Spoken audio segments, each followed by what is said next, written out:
What is up, guys? Welcome back to another episode of This versus That. Today it's all about the GoPro 9. GoPro 10 is probably coming out soon, by the way, so I just thought I'd make some last videos about this camera. I have not really been trying to shoot in low light because everyone knows the GoPro is terrible at low light, right? So I spent the last week trying to figure out what's the best setting for low light on this GoPro, and I've discovered a few things. And today we are gonna go out and wait for it to get dark and try out a few things on this baby. All right, so let's get right into it.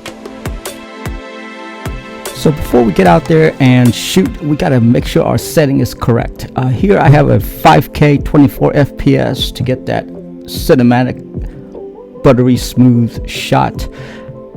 Lens, we're going to do wide angle, and we are going to turn on hyper smooth boost since the GoPro 9 has the boost mode. Shutter speed, we are going to do 1/48 just because we're shooting at 24 frames per second, so that will double the shutter speed, get that right blur in there.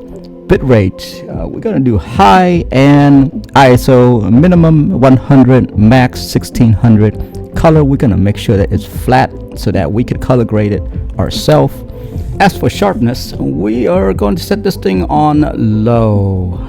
Yes, get it low. Last but not least, we need to put this thing on a gimbal. I found myself an Inkee gimbal. It is a GoPro specific gimbal.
I hope you guys enjoyed that little test that I did there. Recap that.